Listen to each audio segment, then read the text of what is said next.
പ്രിയപ്പെട്ട പ്രേക്ഷകരെ, നമുക്ക് വളരെ വിശേഷപ്പെട്ട ഒരു അതിഥി ഇന്നുണ്ട്. നിങ്ങളുടെ മുന്നിൽ ഞാൻ പരിചയപ്പെടുത്തുന്നത് ഒരുപക്ഷെ നിങ്ങളിൽ കുറേ പേർക്ക് അറിയാവുന്ന, എന്നാൽ ഒരുപാട് മലയാളികൾക്ക് അറിഞ്ഞുകൂടാത്ത ഒരു ആത്മീയ ആചാര്യനാണ് മോഹൻജി. മോഹൻജി എന്ന് പറയുമ്പോൾ നമ്മുടെ നാട്ടിൽ കുറേ ആളുകൾക്ക് അറിയാമെന്ന് ഞാൻ പറഞ്ഞു. അതൊരു പ്രത്യേക തരത്തിലുള്ള ആളുകൾക്കാണ്. കുറച്ച് വളരെ കാര്യമായി ആത്മീയ കാര്യങ്ങളൊക്കെ ശ്രദ്ധിക്കുന്ന ആളുകൾക്കൊക്കെ മോഹൻജി വളരെ സുപരിചിതനാണ്. മോഹൻജി ഇപ്പോൾ നമ്മുടെ മുന്നിലുണ്ട്. മോഹൻജിയെക്കുറിച്ച് ഞാൻ വിശദമായിട്ട് പറയാം. അതിന് മുമ്പ് മോഹൻജി ഇന്ത്യ ലൈവിലേക്ക് സ്വാഗതം. നമസ്കാരം. പ്രിയപ്പെട്ട പ്രേക്ഷകരെ, ഒരിക്കൽ കൂടി പറയുന്നു, മോഹൻജി ഫൗണ്ടേഷൻ എന്ന് പറയുന്ന അദ്ദേഹത്തിൻ്റെ ലോകം മുഴുവൻ പരന്നു കിടക്കുന്ന 92 രാജ്യങ്ങളിൽ മോഹൻജി ഫൗണ്ടേഷൻ്റെ പ്രവർത്തനങ്ങളുണ്ട്. നമ്മുടെ നാട്ടിൽ കുറേ കാര്യമായി ഒന്നും ചെയ്യുന്നില്ല അല്ലേ? കേരളത്തിലെ ആക്ടിവിറ്റീസ് മോഹൻജി ഫൗണ്ടേഷൻസിന് ആസ്ഥാനമോ ആശ്രമമോ ഒന്നുമില്ല. ഇന്ത്യയിൽ ബോംബെയിലാണ് എന്നാണ് ഞാൻ മനസ്സിലാക്കിയത്. ലോകത്തിലെ US ഉൾപ്പെടെയുള്ള എല്ലാ രാജ്യങ്ങളിലും 92 രാജ്യങ്ങളിൽ വളരെ സജീവമായി പ്രവർത്തിക്കുകയും ആത്മീയ രംഗത്തും മനുഷ്യൻ്റെ ജീവിതം കൂടുതൽ മെച്ചപ്പെടുന്നതിനുള്ള പ്രവർത്തനങ്ങളും സാമൂഹ്യക്ഷേമ പ്രവർത്തനങ്ങളും ഒക്കെ മോഹൻജി ഫൗണ്ടേഷൻ നടത്തുന്നുണ്ട്. അപ്പോൾ എനിക്ക് മോഹൻജിയെക്കുറിച്ച് ഞാൻ പെട്ടെന്ന് ആലോചിക്കുമ്പോൾ ഞാൻ ഓർക്കുന്നത്, അങ്ങ് പണ്ട് ഒമാനിൽ ഒരു ഷിപ്പിംഗ് കമ്പനിയിലെ ഉദ്യോഗസ്ഥനായിരുന്നു. അതെ. അപ്പോൾ എനിക്ക് വല്ലാതെ കൗതുകം തോന്നിയിട്ടുണ്ട്. ഇന്നത്തെ കാലത്ത് പുതിയ കാലമാണ്. ഈ 2026 എന്നൊക്കെ പറയുമ്പോൾ സാങ്കേതിക വിദ്യയുടെയും ആർട്ടിഫിഷ്യൽ ഇൻ്റലിജൻസിൻ്റെയൊക്കെ കാലത്ത് അങ്ങേപോലെ വലിയ ഉദ്യോഗത്തിലൊക്കെ ഇരുന്നിരിക്കുന്ന ഹൈ പ്രൊഫൈലുള്ള ആളുകൾ ഒരുപാട് പേര് ആത്മീയതയിലേക്ക് നമ്മളിലേക്ക് മടങ്ങി വരുന്നുണ്ട്. ഭാരതീയ സംസ്കാരത്തിൻ്റെ അറിവുകൾ തേടിയിട്ട് അതിലേക്ക് തിരിച്ചു വരുന്നു. മോഹൻജി എങ്ങനെയാണ്, മോഹൻ എന്ന് പറയുന്ന ഒമാനിലെ കപ്പൽ കമ്പനിയിലെ ഉയർന്ന ഉദ്യോഗസ്ഥനായിരുന്ന അങ്ങ് എങ്ങനെയാണ് ലോകത്ത് ലക്ഷക്കണക്കിന് ആരാധകരും അനുയായികളും ഉള്ള ഒരു വലിയ പ്രസ്ഥാനത്തിൻ്റെ അമരക്കാരനായി മാറിയത് എങ്ങനെയാണ്? അത് ഒരു വലിയ കഥയാണ്. ആക്ച്വലി ഫസ്റ്റ് തോട്ട് എന്താണെന്ന് വെച്ചാൽ, ഇതാണോ ലൈഫ് എന്നുള്ളതാണ്. അതായത് വർക്ക് ചെയ്യുന്ന സമയത്ത് വർക്ക് റിലേറ്റഡ് സക്സസ് ഉണ്ടായിരുന്നു, ഫെയിലിയറും സക്സസ്സും അതേ എല്ലാവരുടെ വർക്കിലും ഉണ്ടാവും. കുറച്ച് അപ്സ് കുറച്ച് ഡൗൺസ് ഇതന്നെ ഉണ്ടാവും. പക്ഷേ ഒരു പോയിന്റ് ഇൻ ടൈമിൽ നമുക്ക് തോന്നും, ഇതാണോ ജീവിതം, ഇത്രയേ ഉള്ളോ എന്ന് തോന്നും. ഇങ്ങനെ ജീവിച്ചാൽ മതിയോ എന്നുള്ളത്. പൈസ സംബന്ധമായിട്ടുള്ള കാര്യങ്ങൾ അത്ര കുഴപ്പമുണ്ടായിരുന്നില്ല. അതായത് ധനം വെച്ച് നേടാവുന്ന കാര്യങ്ങളിലും വലിയ കുഴപ്പമില്ല. പക്ഷേ അതിനേലും മേലൊരു കാര്യമുണ്ട്, സാറ്റിസ്ഫാക്ഷൻ, കണ്ടൻമെൻറ്റ്. അതായത് നമുക്കൊരു ഫുൾഫിൽമെൻറ്റ് വരുന്നില്ല. ഡെയിലി കാര്യങ്ങൾ ചെയ്യും, വീട്ടിൽ പോവും, ആ ഒരു റുട്ടീൻ ലൈഫിൽ നിന്ന് ഒരു ഡിറൈവ് ചെയ്യാൻ പറ്റുന്നില്ല ഒരു സംതൃപ്തി. അതാണ് ഫസ്റ്റ് തോട്ട്. അപ്പോഴാണ് ഈ സ്പിരിച്വൽ എന്നുള്ളൊരു ലൈനിനെ കുറിച്ച്, അതായത് ഫിസിക്കലിൽ നിന്ന് മെറ്റാഫിസിക്കൽ എന്നുള്ളൊരു പോസിബിലിറ്റിയെക്കുറിച്ച് ആലോചിക്കുന്നത്. ഈ ഫിസിക്കലും മെറ്റാഫിസിക്കലും കൂടി ചേരുമ്പോഴാണ് ജീവിതം എന്ന് പറയുക. ആ മെറ്റാഫിസിക്കൽ സൈഡ് നമ്മൾ ശ്രദ്ധിക്കുന്നില്ല, അതായത് എനർജി സൈഡ്. അപ്പോൾ അതിലേക്കുള്ളൊരു തോട്ട് വരാൻ കാരണം അവിടെയാണ്. ആ സമയത്ത് ഞാൻ ചില സത്സംഗങ്ങൾ അറ്റൻഡ് ചെയ്തു. അതൊരു പ്ലാൻഡ് ഒന്നുമല്ല, വല്ലവരും വിളിക്കുമ്പോൾ പോവും, അല്ലെങ്കിൽ അങ്ങനെ ഒരു കാര്യമായിട്ടൊരു പെർസ്യൂ ഒന്നും ചെയ്തിട്ടില്ല. 20s 30s. അപ്പോൾ കൂടുതലും നമ്മൾ അറ്റൈൻ ചെയ്യണം, ഓരോരുത്തർ ഒരു ആംബീഷനൊക്കെയാണ് അന്ന് കാര്യം. അതായത് വലിയ വെട്ടിപ്പിടിക്കണം. പിന്നെ അത് ഞാൻ ഒരു സമയത്ത് 5 കൺട്രിയുടെ ഹെഡായിരുന്നു. അത്രയും ഏരിയ കവർ ചെയ്തിരുന്ന ഒരു സമയത്ത്.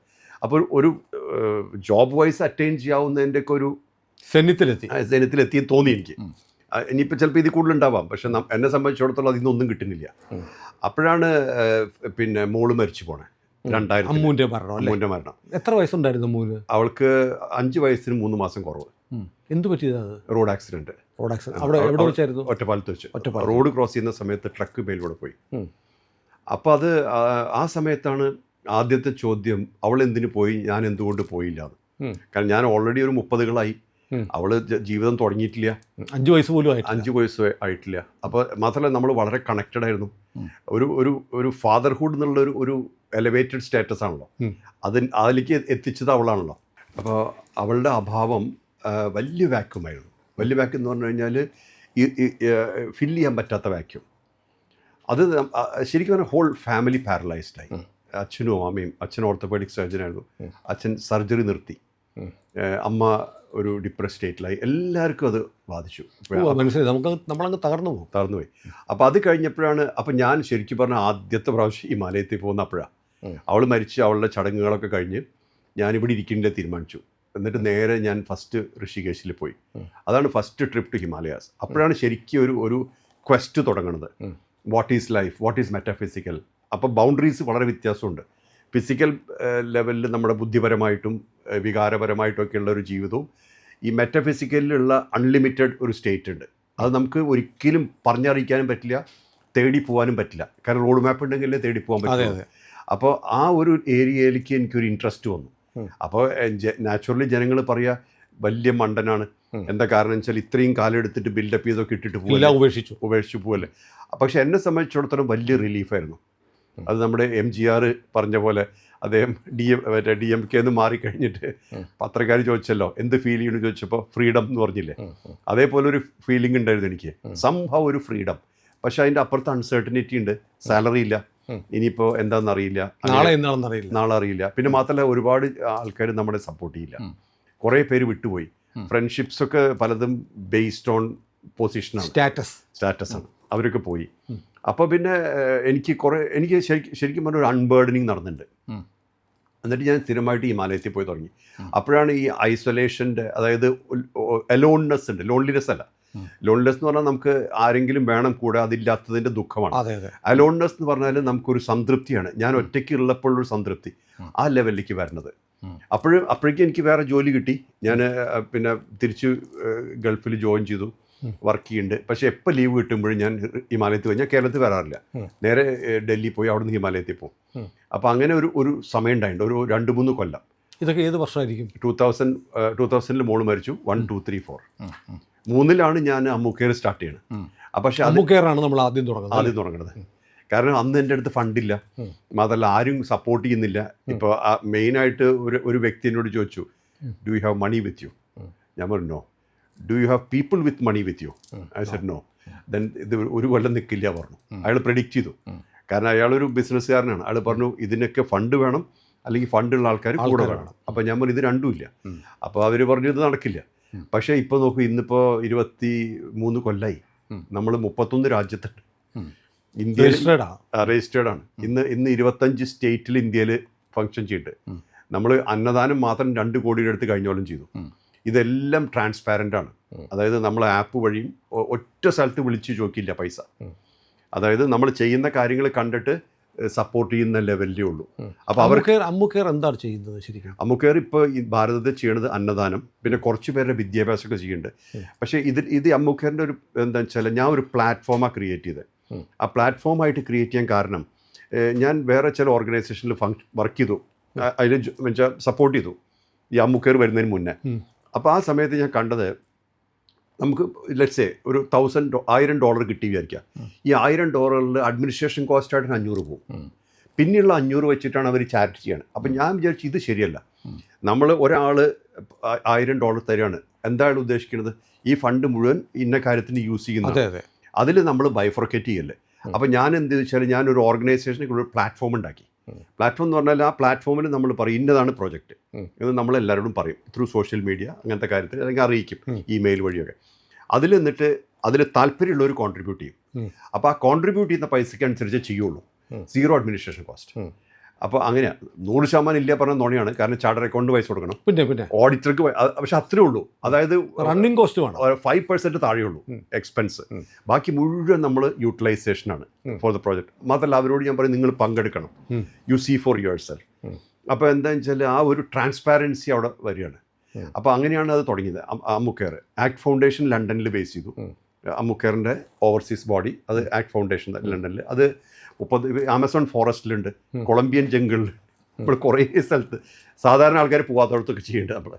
അപ്പോൾ food, clothing, shelter, environment, health care, ഇതാണ് ജനറലി ആ ഇതിൻ്റെ ഫങ്ഷനിങ് ലെവൽ. പക്ഷേ അത് ഓരോ രാജ്യത്തും എന്തെന്നാണോ വേണ്ടത് വെച്ചാൽ അതാണ് അവിടുത്തെ നീഡ് അനുസരിച്ച്. ഇപ്പോൾ നമ്മൾ എർത്ത് ഉണ്ടായില്ലേ ടർക്കിയിൽ 2-3 കൊല്ലം മുന്നേ, ഇപ്പം ഉണ്ടായതല്ല, അതിന് മുന്നേ ഉണ്ടായത്. ആ എർത്ത് നമ്മുടെ ആൾക്കാർ ആണ് ഫസ്റ്റ് എത്തിയത്. ആക്ട് ഫൗണ്ടേഷൻ ലണ്ടനിൽ നിന്നും അമേരിക്കയിൽ നിന്നൊക്കെ ആൾക്കാർ അവിടെ വന്ന് അവർ വർക്ക് ചെയ്തു. മൊറോക്കോയിൽ എർത്ത് ഉണ്ടായപ്പോഴും നമ്മുടെ ആൾക്കാരാണ് പോയത്, ആദ്യം എത്തിയത് അവിടെ. അപ്പോൾ അവർ അവിടുന്ന് പല സാധനങ്ങളുമായി വരും, പിന്നെ അവിടുന്ന് മേടിക്കും. അപ്പോൾ ആ ഗ്രൂപ്പിന് എല്ലാവരും സപ്പോർട്ട് ചെയ്യും. ഈ പ്ലാറ്റ്ഫോം എന്ന് പറയുമ്പോൾ അതാണ് അതിൻ്റെ ഗുണം. അതായത് എല്ലാവർക്കും കാണാൻ പറ്റും, പ്രവൃത്തി ട്രാൻസ്പെറൻ്റ് ആണ്. അപ്പോൾ പിന്നെ മാത്രം നേരിട്ട് ഇപ്പോൾ ഒരു കുട്ടിക്ക് വിദ്യാഭ്യാസത്തിന് വേണ്ടി ചോദിച്ചു വിചാരിക്കുക. ഇപ്പോൾ ഒരാൾ പറയും ഞാൻ നോക്കിക്കോളാം എന്ന് പറയുന്നത്, പിന്നെ അമ്മുക്കേറിൽ പോവില്ല, അവർ നേരിട്ട് കണക്ട് ചെയ്ത് കൊടുക്കും. പക്ഷേ അത് റിലയബിൾ ആണെങ്കിൽ മാത്രം, കാരണം ചൂഷണം ചെയ്യാൻ പാടില്ലല്ലോ. അപ്പോൾ ഈ ഒരു ഫോർമാറ്റിലാണ് ഇത് കൊണ്ടുവന്നത്. അപ്പോൾ ആ സമയത്ത് ഞാൻ സ്ഥിരമായിട്ട് ഹിമാലയത്തിൽ പോവും. എന്നിട്ട് ഈ സ്ലോലി ഈ ഒരു സൈലൻസ് എന്നുള്ളൊരു അവസ്ഥ ടേസ്റ്റ് ചെയ്തു. അതായത് നോ തോട്ട്, ചിന്തകളില്ലാത്തൊരവസ്ഥ. അത് സമയമെടുത്തെങ്കിലും ചിന്തകളുടെ ആവശ്യമില്ലാത്തൊരവസ്ഥ. ചിന്തകൾ എപ്പോഴും വരുന്നതെന്ന് വെച്ചാൽ നമുക്കൊരു ഒരു ഒരു റിക്വയർമെൻ്റ് ഉള്ളപ്പോഴാണ്. ഒരു തോട്ടായിട്ടാണ് ആദ്യം വരിക, പിന്നെയാണ് വാക്കായിട്ട് വരിക, പിന്നെയാണ് ആക്ഷനായിട്ട് വരിക. അപ്പോൾ ഈ 3 ലെവലിൽ വരുന്നതിന് മുന്നേ ഉള്ളൊരു അവസ്ഥയുണ്ടല്ലോ, സൈലൻസ് അവസ്ഥ. അത് എല്ലാ ശബ്ദത്തിൻ്റെയും സോഴ്സ് സൈലൻസ് ആണല്ലോ. അത് എക്സ്പീരിയൻസ് ചെയ്യാൻ സാധിച്ചു. ആ എക്സ്പീരിയൻസോട് കൂടെ പിന്നെ പുറത്തെ ലോകത്തിൽ സംസാരിക്കാനുള്ള ഒരു ഇൻട്രസ്റ്റ് പോയി. അതായത് ഒന്നും പ്രൂവ് ചെയ്യാനില്ല, ഒന്നും പറയാനില്ല. അത് കഴിഞ്ഞിട്ടാണ് ഈ ആൾക്കാരൊക്കെ വന്നു തുടങ്ങിയത്. കുറേ പേര്, ഞാൻ ആരും ക്യാൻവാസ് ചെയ്തിട്ടില്ല. പക്ഷേ ഇതിലൊരു കാര്യം എന്താണെന്ന് വെച്ച് കഴിഞ്ഞാൽ, നമ്മളൊന്നും പറഞ്ഞിട്ടില്ലെങ്കിലും ആ പ്രസൻസ് ഇഫക്റ്റ് ഉണ്ടാക്കുന്നുണ്ട് ആൾക്കാർക്ക്. അതാണ് നമ്മുടെ ആളുകൾ തേടി വരുന്നു. തേടി വരുന്നത്.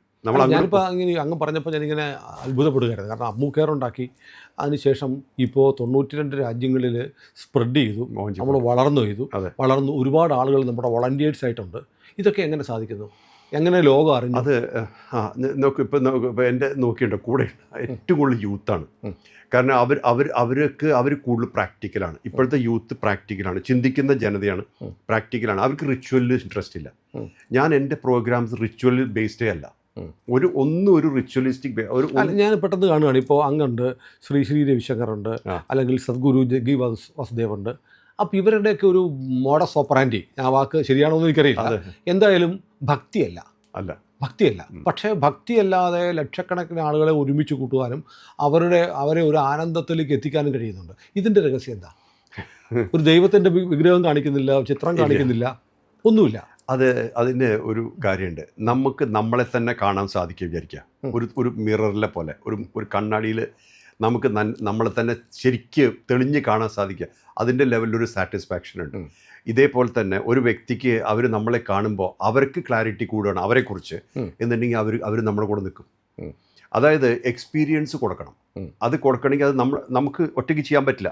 റിസപ്റ്റിവിറ്റി വേണം. അവർ റിസപ്റ്റീവ് ആയിരിക്കണം. എന്നുവെച്ചാൽ അവർ സ്വീകരിച്ചില്ലെങ്കിൽ നമുക്കൊന്നും ചെയ്യാൻ പറ്റില്ല. അല്ല, പണ്ടൊക്കെ ആളുകൾ അത്ഭുതങ്ങൾ കാണിക്കുകയായിരുന്നു. അന്തരീക്ഷത്തിൽ നിന്നൊരു ആപ്പിൾ എടുത്ത് കൊടുക്കുന്നു, വിഭൂതി കൊടുക്കുന്നു.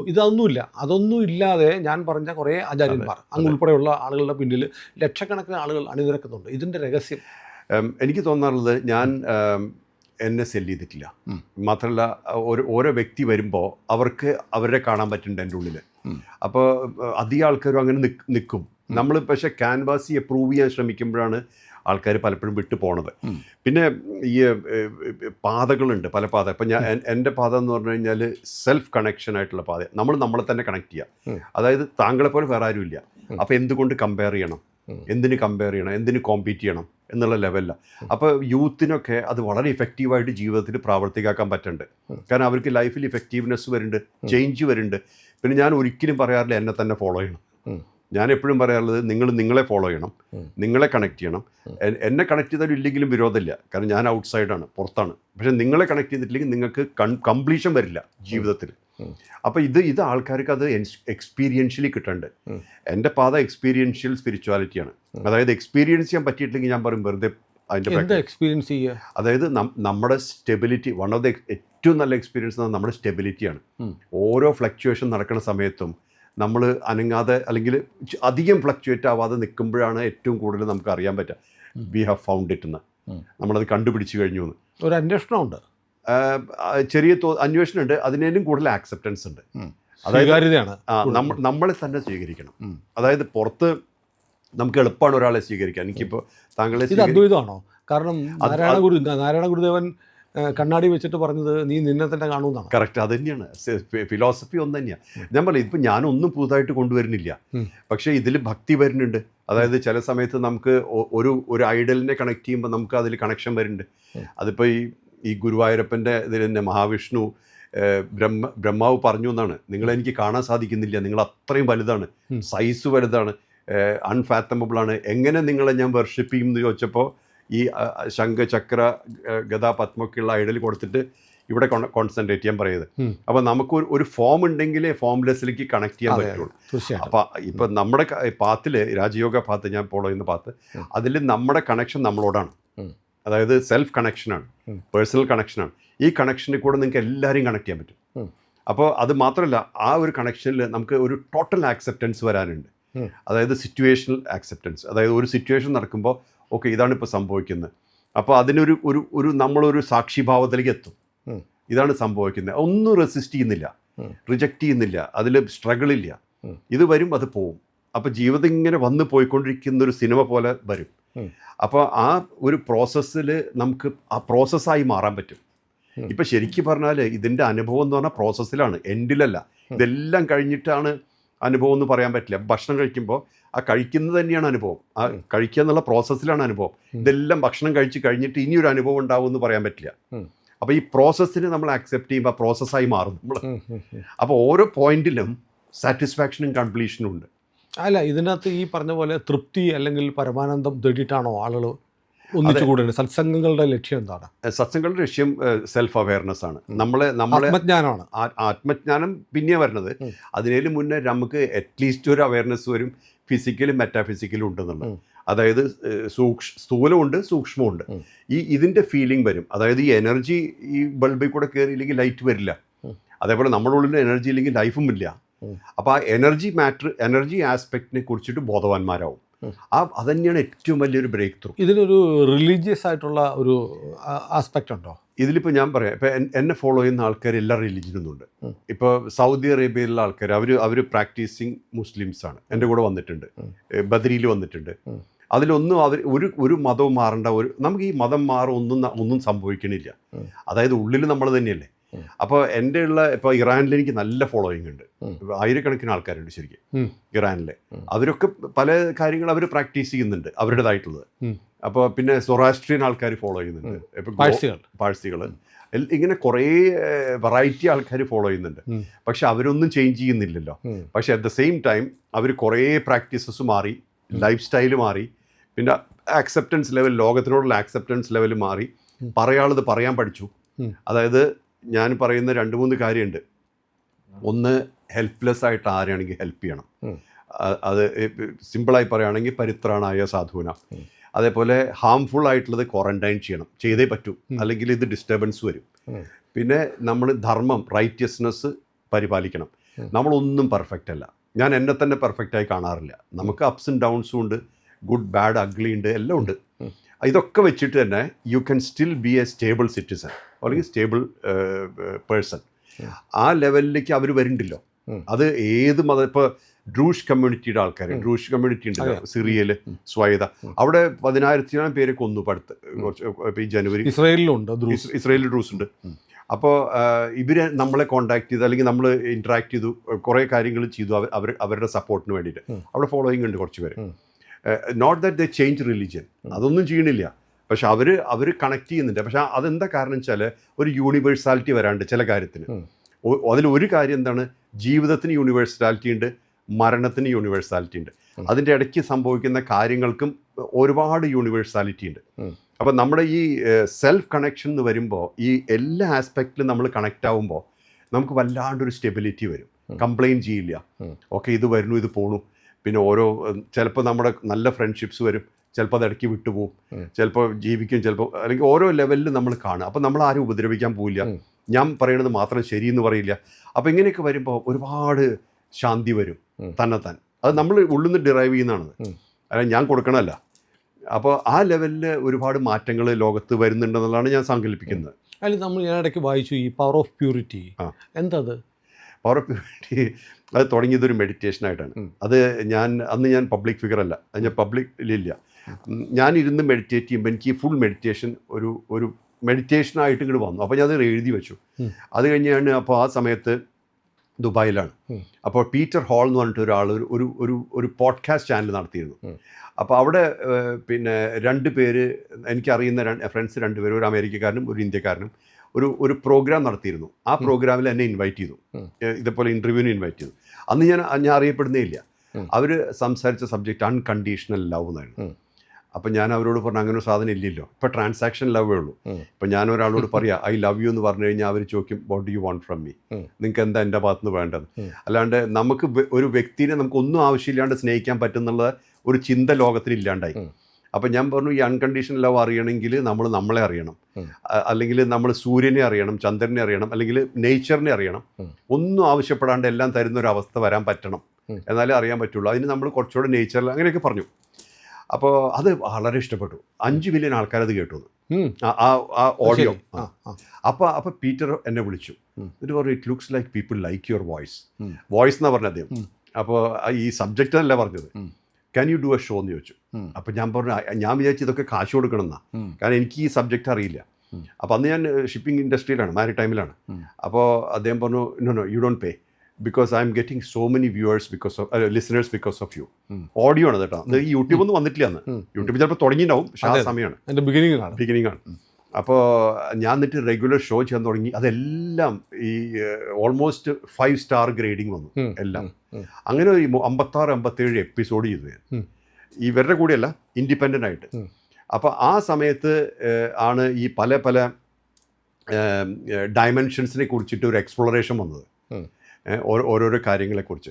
അപ്പോൾ അന്ന് ഞാൻ പറഞ്ഞു വരുന്ന ഞാൻ ആ സബ്ജക്റ്റുമായിട്ടൊന്ന് മാറിയോ? ഇല്ല ഓക്കെ. അപ്പോൾ പറഞ്ഞു വന്ന കാര്യങ്ങൾ പിന്നീട് അത് പലപ്പോഴും സംഭവമായി വന്നിട്ടുണ്ട്. അതായത് ഒരു ടോട്ടൽ ഇൻട്രോവേർഷനിൽ നിന്ന് how can you be helpful to the world. അപ്പോൾ ഒരു സൈലൻ്റ് ആയിരിക്കുന്ന വ്യക്തിക്കും വലിയ എഫക്റ്റ് ക്രിയേറ്റ് ചെയ്യാൻ പറ്റും. അതിനൊരു പ്രാക്ടിക്കൽ എക്സാമ്പിൾ ഒരിക്കൽ ഉണ്ടായി. ഞാൻ ബ്രസീലിലിരിക്കുകയായിരുന്നു, അത് കുറേ കൊല്ലം മുന്നേ. അന്ന് അവിടെ ഒരു പൊളിറ്റിക്കൽ കൂ ഉണ്ടായില്ലേ ആ സമയത്ത്. അപ്പോൾ നമ്മൾ ബ്രസീലിലായിരുന്നു, ഞാൻ പിന്നെ സാവോപോളോയിലായിരുന്നു. അപ്പോൾ ഒരുപാട് പേര് വന്ന് എൻ്റെ പ്രോഗ്രാമിന് വന്ന്. അതിൽ ഒരാളൊരു പൊളിറ്റീഷ്യനായിരുന്നു, അയാളൊരു പോപ്പുലർ പൊളിറ്റീഷ്യനായിരുന്നു. എനിക്കിപ്പോൾ പേരൊന്നും ഓർമ്മയില്ല, കാരണം കുറേ കൊല്ലം മുന്നേ.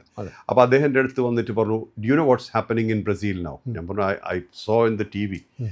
അപ്പോൾ പറഞ്ഞു വലിയ പ്രശ്നം നടക്കുകയാണ്, എന്താണ് ഞാൻ എടുക്കേണ്ട സ്റ്റാൻഡ്, അല്ലെങ്കിൽ എന്തായിരിക്കും ഇഫക്റ്റീവ് സ്റ്റാൻഡ് ചോദിച്ചു. അപ്പോൾ ഞാൻ പറഞ്ഞു ഞാൻ TV നോക്കിക്കഴിഞ്ഞപ്പോൾ എല്ലാവരും ബഹളം വയ്ക്കുന്നുണ്ട്, ഷൗട്ട് ചെയ്യുന്നുണ്ട്, പിന്നെ ഇവർ മൈക്രോഫോൺ വെച്ച് പോകുന്നുണ്ട് എല്ലായിടത്തേക്കും, എവറിബഡി ഈസ് ഷൗട്ടിങ്. ഞാൻ പറഞ്ഞു nobody is listening, you should keep quiet. അപ്പോൾ അദ്ദേഹം പറഞ്ഞല്ല എന്നെ ഫോഴ്സ് ചെയ്യുന്നുണ്ട് ഇവരെന്തെങ്കിലും എൻ്റെ ഒപ്പീനിയന്. ഞാൻ പറഞ്ഞു മിണ്ടരുത് പറഞ്ഞു, മിണ്ടാണ്ടിരിക്കുകയാണ് നല്ലതെന്ന് സജസ്റ്റ് ചെയ്തു. And actually it worked for him. കാരണം അയാളുടെ പിന്നാലെയായി ഇവർ, കാരണം അയാൾ ഒന്നും പറയണില്ല. അത് കഴിഞ്ഞ് അയാൾക്ക് വളരെ പോപ്പുലാരിറ്റി വന്ന ആൾ ഇലക്ഷൻ ജയിച്ചു. എന്നിട്ട് എന്നോട് പറഞ്ഞു അയാൾ പറഞ്ഞു your suggestion was good, when nobody is listening don't talk. അപ്പോൾ അത് അങ്ങനത്തെ ചില കാര്യങ്ങളുണ്ടല്ലോ, അതൊക്കെ സിമ്പിൾ കാര്യമായിരിക്കും, പക്ഷെ അതിന് വളരെ പവർ ഉണ്ട്. ആരും കേൾക്കാനില്ലെങ്കിൽ സംസാരിച്ചിട്ട് എന്ത് കാര്യം? ഒരു കാര്യമില്ല. അതാണ് പല സിറ്റുവേഷനിൽ എല്ലാവരും പിന്നെ സംസാരിക്കുകയാണ്. അപ്പോൾ ഇങ്ങനത്തെ ട്രാൻസ്ഫോർമേറ്റീവ് തിങ്സ് കംസ് ഓട്ടോമാറ്റിക്കലി. അപ്പോൾ ഞാൻ മുമ്പ് ഇപ്പോഴത്തെ ഈ ഇഷ്യൂ അല്ല, അതിന് മുന്നേ സിറിയയിൽ ഒരു മിനിസ്റ്റർ എന്നോട് ഒരിക്കൽ ചോദിച്ചിട്ടുണ്ട്. ഇപ്പോഴത്തെ ഒരു ഇതിലല്ല, അതിനൊക്കെ മുന്നേ എന്നോട് ചോദിച്ചു BBC-യുടെ ഇൻ്റർവ്യൂ വരുന്നുണ്ട്, ഗിവ് മി 1 വേർഡ് എന്ന് പറഞ്ഞു. ഞാൻ പറഞ്ഞു ഹാർമണി. അപ്പോൾ അദ്ദേഹം ഹാർമണി വെച്ചിട്ട് പറഞ്ഞ് ഡെവലപ്പ് ചെയ്ത് അതൊരു ഇഫക്റ്റ് ഉണ്ടാക്കി. അപ്പോൾ ബേസിക്കലി നമുക്ക് ചെറിയ കാര്യങ്ങൾ ചിന്തിച്ചാൽ തന്നെ അതിൽ നമുക്ക് വളരെ ഡെപ്തിലേക്ക് പോകാൻ പറ്റും, അതിൻ്റെ മുകളിൽ സ്റ്റെബിലിറ്റിയും ക്രിയേറ്റ് ചെയ്യാൻ പറ്റും. അപ്പോൾ ഈ പറഞ്ഞ പോയിന്റ് എന്താ വെച്ചാൽ ഇതൊരു സൈക്കിളാണ്. അതായത് നമ്മളെ എങ്ങനെ കാണുന്നു എന്നുള്ളതും നമ്മുടെ റെലവൻസ് പുറത്തുള്ളതും ഇതിനോട് താതാത്മ്യം വരാനും പറ്റണം. അത് വരണമെങ്കിൽ ഉള്ളിൽ സൈലൻസ്. അതെ, നമ്മളിത് ഇതിലേക്ക് ഈ വിഷയത്തിലേക്ക് വന്ന പവർ ഓഫ് പ്യൂരിറ്റിയെ കുറിച്ച്. Power of purity. അപ്പോൾ പവർ ഓഫ് പ്യൂരിറ്റി അന്ന് വന്നൊരു മെഡിറ്റേഷൻ അവിടെ വെച്ച് റെക്കോർഡ് ചെയ്തു ഞാൻ. ഈ പ്രോഗ്രാമിനകത്ത് ഞാൻ അദ്ദേഹത്തിനോട് പറഞ്ഞു, പീറ്റർ റെക്കോർഡ് ചെയ്യുമ്പോൾ അത് ഭയങ്കരമായിട്ട് സ്പ്രെഡ് ചെയ്തു. ഇപ്പോൾ പല ഭാഷയിലും പല സ്ഥലത്തും അതൊരു മെഡിറ്റേഷനാണ്. അതിൻ്റെ പ്രത്യേകത സെൽഫ് ആക്സെപ്റ്റൻസ്. നമ്മൾ അതിൽ മെയിൻ കാര്യം എന്താ വെച്ചാൽ ഈ പവർ ഓഫ് പ്യൂരിറ്റി ഒരു വാക്കിലോ അല്ലെങ്കിൽ 2 വാക്കിൽ പറയുകയാണെന്നുണ്ടെങ്കിൽ ഫോർഗിവ് ആൻഡ് ഫോർഗെറ്റ് എന്നാണ്. അത് തന്നെ വളരെ ഭയങ്കര ക്ഷമിക്കുക, മറക്കുക. അതെ, കാരണം നമ്മൾ ക്യാരി ഇതിലെല്ലാവരും ബ്ലെസ് ചെയ്യാൻ പറയുന്നുണ്ട്, അതായത് നമ്മുടെ എനിമീസിനെയും അപ്പോൾ എന്താ വെച്ചാൽ നമുക്ക് ആരോടും ഒരു വൈരാഗ്യവും ഇല്ല, ഒരു വിരോധവും ഇല്ല. അപ്പം നമ്മൾ ചീത്ത പറയണത് അവരുടെ മനസ്സിലിരിക്കണോണ്ടാണല്ലോ അത് പറയണത്. അതൊന്നും നമ്മൾ നോക്കണ്ട, നമ്മളെല്ലാവരും ഫോർഗീവ് ചെയ്യുക, ഫോർഗെറ്റ് ചെയ്യുക, സെൻഡ് ഓഫ്. അങ്ങനെ പവർ ഓഫ് പ്യൂരിറ്റി എന്നുള്ള ഒരു മെഡിറ്റേഷൻ അത് പല ഭാഷയിലായി, പല രാജ്യത്തായി. ആൾക്കാർ ഗ്രൂപ്പ് മെഡിറ്റേഷൻ തുടങ്ങി. അതാണ് ഇറാനിലും സൗദി അറേബ്യയിലും ഒക്കെ ഈ ഗ്രൂപ്പ് മെഡിറ്റേഷൻസ് ചെയ്യുന്നത്. ഫ്രീ ആണ്, നമ്മുടെ എല്ലാം ഫ്രീ ആണ്. All the meditations are free. അതൊക്കെ വെബ്സൈറ്റിലുണ്ട്. അല്ല, നമുക്കിവിടെയൊക്കെ ആശ്രമങ്ങളോ എന്തെങ്കിലും ഉണ്ടോ? എവിടെ? ഈ പറഞ്ഞ രാജ്യങ്ങളിലൊക്കെ ഇതൊക്കെ ഓരോ ആൾക്കാർ ഗ്രൂപ്പ് ക്രിയേറ്റ് ചെയ്യുന്നതാണ്, അവർ തന്നെ ചെയ്യുന്ന. ആശ്രമങ്ങളുള്ളത് ലാൻഡ് ഉള്ളത് 14 രാജ്യത്തേ ഉള്ളൂ. പക്ഷേ ഇത്രയും ആക്ടിവിറ്റി 90 രാജ്യത്തുണ്ട്. 14 എവിടെയൊക്കെ ഉണ്ട്? 14 ഓസ്ട്രേലിയ തുടങ്ങിയിട്ട്, ഓസ്ട്രേലിയ, സൗത്ത് ആഫ്രിക്ക, പിന്നെ സെർബിയ, സ്ലോവീനിയ. ഇപ്പോൾ ഭാരതത്തിൽ ഇവിടെ ഗണേഷ്പുരി വരുന്നുണ്ട് മുംബൈയിൽ. അതൊരു വിശേഷപ്പെട്ട സ്ഥലമാണെന്ന് ഞാൻ കേട്ടു. അതെ, നമ്മുടെ മഹാമണ്ഡലേശ്വർ ആനന്ദവനം പറഞ്ഞത്. അതെ, പരശുരാമനുമായി പരശുരാമൻ ആയുധങ്ങൾ സറണ്ടർ ചെയ്ത സ്ഥലമാണ്. അതെ, അവിടെ ഭഗവാൻ നിത്യാനന്ദൻ്റെ സമാധിയുണ്ട്. ബോംബെ അതുണ്ട്. പിന്നെ Scotland, Slovenia, Serbia, Macedonia, Montenegro, പിന്നെ ബോസ്നിയ, പിന്നെ ആ ബെൽറ്റ്, പിന്നെ അമേരിക്കയിൽ ഓഫ് കോഴ്സ്. അങ്ങനെ 14 രാജ്യത്തുണ്ട്. എന്നിട്ട് നമ്മുടെ കേരളത്തിൽ ഒരു വളരെ സജീവമായിട്ട് ഒരു ഇടപെടലില്ലാത്ത എന്താണ്? കേരളത്തിൽ ഞാൻ കുറവായിരുന്നു. അങ്ങ് വളരെ സൈലൻ്റ് ആണ്. ഞാൻ മോഹൻജിയെ ശ്രദ്ധിച്ചിട്ടുള്ളത്, മോഹൻജി ഒരിടത്തും ഇടിച്ചു കയറി നിൽക്കാറില്ല. അങ്ങ് മാറി ഓരം പറ്റി നിൽക്കുന്നു. കേരളത്തിൽ നിൽക്കുന്ന അങ്ങയുടെ ഒരു അഭിമുഖം പോലും വന്നിട്ട് ഒരുപാട് കാലമായി. ഞാൻ ബേസിക്കലി ഇൻട്രോവേർട്ടഡ് ആണ്. മാത്രമല്ല, പിന്നെ ഞാൻ പ്രാക്ടീസ് സൈലൻസ് ആണ്. അപ്പോൾ ഈ സൈലൻസ് പ്രാക്ടീസ് ചെയ്യുമ്പോൾ നമുക്ക് ഈ ചിന്തയില്ലാത്തൊരവസ്ഥയിലിരിക്കുമ്പോൾ നമുക്ക് ഒന്നും നേടാനില്ല തോന്നും. അല്ലെങ്കിൽ ഇപ്പം ഞാനിപ്പോൾ ഇപ്പോൾ പ്രധാനമന്ത്രി എതിരെ വരികയാണെങ്കിലും ഞാൻ മാറി നിന്നിട്ട് റെസ്പെക്റ്റ് ചെയ്യും. ഞാൻ പോയി ഇടിച്ചു കയറില്ല. അങ്ങനെ എനിക്ക് പറ്റില്ല. അത് വേണ്ട വെച്ചിട്ടൊന്നുമല്ല, പക്ഷേ നമുക്ക് ആ ഒരു ഓറിയൻറ്റേഷൻ ഇല്ല. പക്ഷേ അറിയാവുന്നത് വരുന്നുണ്ടല്ലോ, അല്ലെങ്കിൽ വരേണ്ടത് വരുന്നുണ്ടല്ലോ. അപ്പോൾ അത് അതിൻ്റെതായിട്ട് ലെവലിൽ ഗ്രോത്ത് ഉണ്ട്. ഇപ്പോൾ ഒന്നുമില്ലാത്ത ഇന്നലെ തുടങ്ങിയിട്ടല്ലേ ഇപ്പോൾ 6 കോണ്ടിനെൻറ്റിലുണ്ട്. അതെ അതെ. അപ്പോൾ ഞാൻ വിചാരിക്കുന്നത് what you deserve comes to you. എന്താണോ നമ്മൾ അർഹതപ്പെട്ടത് അത് നമ്മളിലേക്ക് വന്നിരിക്കും. ഇപ്പോൾ എവിടെയോ പറഞ്ഞിട്ടുണ്ട്, നിനക്കുള്ള ഓരോ അരമണിയിലും നിന്റെ പേര് എഴുതി വെച്ചിട്ടുണ്ട്. അത് പക്ഷെ കേരളത്തിൽ ആക്ടിവിറ്റി ഉണ്ട്, ഒരുപാട് ആക്ടിവിറ്റി ഉണ്ട്. ആക്ച്വലി നമ്മൾ ഈ മറ്റേ ഫ്ലഡ് ഉണ്ടായില്ലേ 18-ലൊക്കെ, അത് നമ്മൾ ഒരുപാട് ചെയ്തിട്ടുണ്ട് നേവി വഴി. എനിക്കറിയാം, മോഹൻജി ഫൗണ്ടേഷൻ്റെ പ്രവർത്തനങ്ങൾ എനിക്കറിയാം ഒരുപാട്. അതെ. അപ്പോൾ ഇവിടെ നമുക്ക് ഒരു ചാപ്റ്ററോ ഒന്നുമില്ല കേരളത്തിൽ? ചാപ്റ്റർ എന്ന് പറഞ്ഞാൽ ആൾക്കാരുണ്ട്, ഒരുപാട് പേര് ഉണ്ട് ഇതിൽ. ഇവിടെ പലയിടത്തായിട്ടുണ്ട്. എനിക്കറിയാം, അങ്ങയുടെ ഒരുപാട് ഫോളോവേഴ്സ് തന്നെ എനിക്കറിയാം. അതുകൊണ്ടാണല്ലോ ഞാൻ കുറേ കാലമായി അങ്ങ് ഇവിടെ വരണമെന്ന് നമ്മൾ ഇടയ്ക്കിടയ്ക്ക് കാണുമ്പോൾ, ഗുരുവായൂർ വെച്ചൊക്കെ കാണുമ്പോൾ നമ്മൾ പറയാറുണ്ട്. അതെ. അപ്പോൾ നമ്മൾ ഡൽഹി വെച്ച് കണ്ടപ്പോഴും പറഞ്ഞു. അപ്പോൾ എന്നോട് വരുമ്പോഴൊക്കെ അങ്ങ് പറയുന്നുണ്ട് സമയമായില്ല, ഇപ്പോഴാണ് സമയമായത്. ഏതായാലും നമ്മുടെ പ്രിയപ്പെട്ട പ്രേക്ഷകരെ, മോഹൻജി ഈ പറഞ്ഞതുപോലെ മോഹൻജിയെ ഒരു ചാനലിൽ കിട്ടുക എന്നുള്ളത് ഒരു അപൂർവമായ അനുഭവമാണ്. ഇനിയിപ്പോൾ ഒരുപാട് കാലത്തെ കാത്തിരിപ്പിന് ശേഷമാണ് നമുക്കും കിട്ടിയത്. അദ്ദേഹം ഇന്ന് മുംബൈയിൽ നിന്ന് നെടുമ്പാശ്ശേരിയിൽ ഇറങ്ങിയിട്ട് നേരിട്ട് ഇങ്ങോട്ട് വരികയാണ്. അപ്പോൾ ഏതായാലും വലിയ സന്തോഷം. എനിക്ക് മോഹൻജിയുടെ ഒരു അഭ്യർത്ഥനയുള്ളത്, നമ്മുടെ പ്രിയപ്പെട്ട പ്രേക്ഷകർക്ക് വേണ്ടി മോഹൻജി അവരുടെ മുന്നിലേക്ക് എത്തുമ്പോൾ അവരോട് എന്താണ് അങ്ങേക്ക് പറയാനുള്ളത്? നമ്മളെ അംഗീകരിക്കണം, നമ്മളെ സ്നേഹിക്കണം. മാത്രമല്ല, എപ്പോഴും നമ്മൾ പുറത്തൊരാളെ നമ്മുടെ കണ്ണുകൂടെ കാണാൻ പറ്റുള്ളൂ. അപ്പോൾ അത് ഒരുപാട് ജഡ്ജ്മെൻ്റൽ ആവരുത്. അതായത് നമ്മൾ ഒരിക്കലും അളക്കാനും പിടിക്കാനും നോക്കരുത്. എന്താ കാരണം വെച്ചാൽ നമുക്ക് അറിയില്ല അവരെ. ഇപ്പോൾ ഈ പിന്നെ ആൾക്കാർ ഈ പരദൂഷണം പല കാര്യങ്ങളും പറഞ്ഞ് സമയം വേസ്റ്റ് ചെയ്യും. ഞാൻ എപ്പോഴും ചിന്തിക്കുന്നൊരു കാര്യമുണ്ട്, 30,000 ദിവസത്തിൽ കൂടുതലില്ല നമ്മൾ ഈ ശരീരത്തിൽ ജീവിതം. അപ്പോൾ ഈ 30,000 ദിവസം ഇങ്ങനെ വേസ്റ്റ് ചെയ്യാമോ? ആ സമയത്ത് അവരവരുടെ കാര്യം ചെയ്യട്ടെ. ഓരോരുത്തരും അവരവരുടെ കാര്യം ചെയ്യാണ്. ഇപ്പോൾ നല്ലത് പറയുന്ന ആൾക്കാർ നല്ലത് പറയും, അവരുടെ ഉള്ളിൽ നന്മ ക്രിയേറ്റ് ചെയ്തുകൊണ്ടാണ്. അതിപ്പോൾ ഞാൻ ദേഷ്യപ്പെടുക വിചാരിക്കുക, മറ്റേ വ്യക്തിക്ക് കിട്ടുന്നത് ചിലപ്പോൾ ഒരു പെർസെൻറ്റേജ് ഉണ്ടാവുള്ളൂ. പക്ഷെ എൻ്റെ ഉള്ളിൽ അത്രയും ദേഷ്യം നിറഞ്ഞു നിൽക്കുക. അപ്പോൾ സഫർ ചെയ്യുന്നത് ഞാനാണ്. അപ്പോൾ ഇപ്പോൾ വിദ്വേഷമുണ്ട്, വൈരാഗ്യമുണ്ട്, ഇതൊക്കെ സഫർ ചെയ്യുന്നത് നമ്മളല്ലേ. അപ്പോൾ അതൊന്നും ഇല്ലാത്ത ഒരു അവസ്ഥ കൊണ്ടുവരിക. അതേപോലെ പരോപകാരമായിട്ടുള്ള കാര്യങ്ങൾ ചെയ്യുക, മറ്റുള്ളവരെ സഹായിക്കാൻ പറ്റുന്നത് ചെയ്യുക, അല്ലെങ്കിൽ ഉപദ്രവിക്കാതിരിക്കുക. പിന്നെ ആരും പെർഫെക്റ്റ് അല്ല ലോകത്ത്. അപ്പോൾ ഞാൻ ഇപ്പം യൂത്തിനോട്, കുട്ടികളോട് കൊടുക്കുന്ന ഒരു ഉപദേശമേ ഉള്ളൂ, നിങ്ങളുടെ പോലെ വേറൊരാളില്ല. Stop comparing, stop competing, instead focus on your work. അത് ഞാൻ ആകെ ചെയ്തിട്ടില്ല അതേ ഉള്ളൂ ജീവിതത്തിൽ. ഇത് ഞാൻ എൻ്റെ പ്രാക്ടിക്കൽ എക്സ്പീരിയൻസ് പറയാം. ഞാൻ എൻ്റെ വർക്ക് ചെയ്തിട്ട് അതിൽ ചെയ്യാവുന്ന ബെസ്റ്റ് ചെയ്തുകൊണ്ടിരിക്കുകയാണ് എൻ്റെ കപ്പാസിറ്റിക്ക് അനുസരിച്ച്. വേറെ എത്രയോ നല്ല മാസ്റ്റേഴ്സ് ഉണ്ട് പുറത്ത്, ഒരുപാടുണ്ട്. അവരൊക്കെയും റെലവൻ്റാണ്, ഞാൻ റെസ്പെക്റ്റ് ചെയ്യാണ്. പക്ഷേ ഞാൻ അവരുമായിട്ട് കമ്പയർ ചെയ്യാറില്ല, അവരുടെ സ്ട്രാറ്റജി ഫോളോ ചെയ്യാറില്ല. അവരെങ്ങനെ അത് അവരുടെ അച്ചീവ്, അതൊന്നും ഞാൻ ശ്രദ്ധിക്കുക. നമ്മൾ ആൾക്കാരോടും പറയും അതൊന്നും ശ്രദ്ധിക്കണ്ട, അവർ അച്ചീവ് ചെയ്തിട്ടുണ്ടെങ്കിൽ ചെയ്യട്ടെ. Why are you not satisfied with what we have? മാത്രമല്ല, നമ്മുടെ ഗ്രോത്ത് ഇപ്പോൾ 300-400% ഗ്രോത്ത് ഒരു കൊല്ലം വരുന്നുണ്ട്. അതൊന്നും ക്യാൻവാസ് ചെയ്തിട്ടല്ല, അഡ്വർടൈസ് ചെയ്യില്ല, അനൗൺസ് ചെയ്യും. ഒരു അത് വേണമല്ലോ. കാരണം ഇപ്പോൾ നമ്മളൊരു സ്ഥലത്ത് വരുന്നുണ്ടെങ്കിൽ പറഞ്ഞില്ലെങ്കിൽ അവരറിയില്ല, അപ്പോൾ അനൗൺസ് ചെയ്യും. അപ്പോൾ അതല്ലാണ്ട് ഒന്നും ചെയ്യണില്ല. അപ്പം നമുക്ക് ശരിക്കും അങ്ങനെ ഒരുപാട് സ്ട്രെസ് ചെയ്യേണ്ട കാര്യമില്ല. When you are confident about what you do, നമ്മൾ വളരെ ചെയ്യുന്ന കാര്യത്തിൽ കോൺഫിഡൻസ് ഉണ്ടെങ്കിൽ നമ്മൾ അഡ്വർടൈസ് ചെയ്യേണ്ട ആവശ്യമില്ല. പിന്നെ ഈ ഇപ്പം നമുക്ക് ചിന്തിക്കും, ഇപ്പം നമ്മുടെ സമയം കുറേ പോകുന്നത് നമ്മുടെ മൊബൈൽ ഫോണായിട്ടുള്ള ഇൻട്രാക്ഷൻ. ശരിക്കും പറഞ്ഞാൽ ഇപ്പോൾ എല്ലാ വ്യക്തികൾക്കും ഒരു റിലേഷൻഷിപ്പേ ഉള്ളൂ ജീവിതത്തിൽ, മൊബൈൽ ഫോണായിട്ട്. മറ്റുള്ള റിലേഷൻഷിപ്പ് ഒക്കെ എല്ലാം കട്ടായി പോയി. സബ്സിഡിയറിയാണ് വരുന്നത്. അത് മാറ്റിയിട്ട് ഐ കോണ്ടാക്ട് ഇനിയും കൊണ്ടുവരണം. തിരിച്ച് നമ്മൾ വ്യക്തികളെ കാണാൻ സാധിക്കണം, അവരെ റെസ്പെക്റ്റ് ചെയ്യാൻ സാധിക്കണം. നമ്മുടെ സനാതനം അതല്ലേ, കൾച്ചർ ഓഫ് റെസ്പെക്റ്റ് അല്ലേ. Culture of respect, culture of acceptance, culture of responsibility, ഇത് നമ്മൾ തിരിച്ചു കൊണ്ടുവരണ്ടേ. എന്തിനു വേണ്ടിയാണെന്നറിയാമോ? ഭാരതത്തിൻ്റെ ശക്തി അല്ലെങ്കിൽ അതിൻ്റെ തൂണുകൾ ഇതൊക്കെയായിരുന്നു. റെസ്പെക്റ്റ്, റെസ്പോൺസിബിലിറ്റി, ആക്സെപ്റ്റൻസ്, ഇതൊക്കെയാണ്. നമ്മൾ ഈ 30 മുക്കോടി ദൈവങ്ങളും ഇങ്ങനത്തെ കാര്യങ്ങളൊക്കെ ഡിഫൈൻ ചെയ്തെന്താണെന്ന് വെച്ചാൽ ഈ ആക്സെപ്റ്റൻസ് കൂട്ടാനാണ്. കാരണം എല്ലാത്തിലും ഒരു ദൈവത്തിൻ്റെ അംശമുണ്ട്, എല്ലാവർക്കും എല്ലാ കാര്യത്തിലും ഒരു ദൈവാംശം അല്ലെങ്കിൽ ദൈവത്തിൻ്റെ അംശമുണ്ട്. അത് ദൈവം വെച്ചാൽ ഒരു എനർജി പാർട്ടിക്കിൾ ഉണ്ട്. ആ എനർജി പാർട്ടിക്കിളിനെ നമ്മളെല്ലാവരും കണ്ടു കഴിഞ്ഞാൽ ഈ കാർമിക് സ്ട്രക്ചറെ നമ്മൾ ശ്രദ്ധിക്കില്ല. പിന്നെ ഓരോരുത്തരും അവനവൻ്റെ കാർമിക് സ്ട്രക്ചറെയാണ് പ്രൊജക്റ്റ് ചെയ്യുന്നത്. അതിന് വേണ്ടിയിട്ട് അവർ ജനിച്ചു, ഏകദേശം 30,000-35,000 ദിവസം നിന്നിട്ട് പോകും. പിന്നെ വിസ എക്സ്റ്റെൻഡ് ചെയ്യാൻ പറ്റില്ല, അതെ, കഴിഞ്ഞു, എക്സ്പയർഡ് ആയി. അപ്പോൾ ആ ഒരു സമയത്തിനെ കുറിച്ച് നമ്മൾ ജഡ്ജ് ചെയ്യേണ്ട കാര്യമില്ല. പിന്നെ നമ്മൾ റെസ്പെക്റ്റ് ചെയ്യാമല്ലോ, നമുക്ക് വൈ നോട്ട് ബി റെസ്പെക്റ്റ്, അവരവരുടെ കാര്യം ചെയ്യല്ലേ.